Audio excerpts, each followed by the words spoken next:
नमस्कार मित्रांनो. आज आपण बघणार आहे ॲक्यूट किडनी इंजुरी म्हणजे AKI.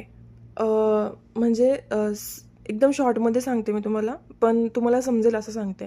ठीक आहे. किडनी ही अशी कंडिशन असते की ज्याच्यामध्ये नाही का किडनी म्हणजे एकदम जे ती वर्क करते ना, त्याच्यापेक्षा एकदम कमी वर्क करायला लागते.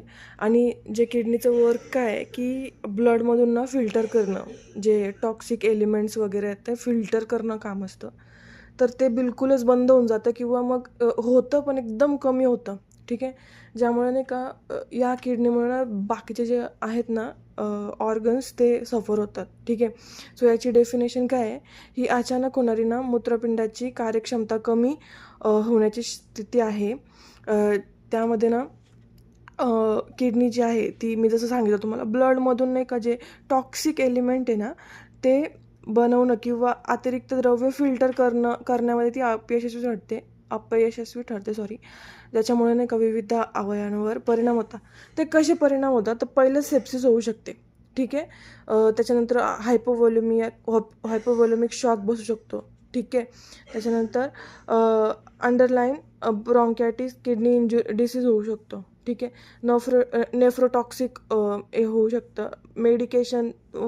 मेडिकेशन जास्त जर घेतले, खूप प्रोलॉंग मेडिकेशन जर कोणाला चालू असलं ना, तेव्हा पण हार्ट डिसीज म्हणजे हे होऊ शकतं.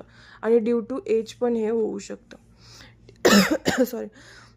साइन अँड सिम्पटम्स काय यायचे, तो ऑलिग्युरिया म्हणजे युरिनवर परिणाम होतो ह्याचा. ठीक आहे. ऑलिग्युरिया होऊ शकतो.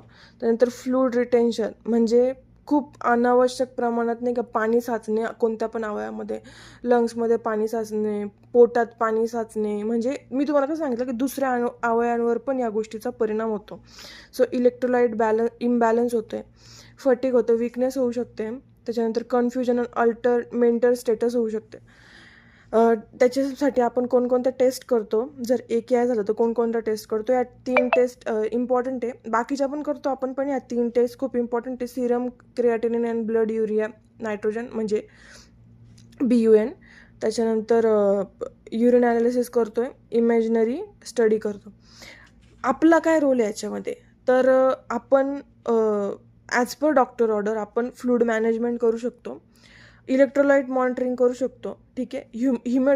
हिमोडायनॅमिक स्टेबिलिटी म्हणजे पेशंट कसं स्टेबल राहू शकते ते बघू शकतो. त्याच्यानंतर अवॉइडिंग नेफ्रोटॉक्सिक सबस्टन्स हे आपण करू शकतो. न्यूट्रिशन सपोर्ट आपण देऊ शकतो.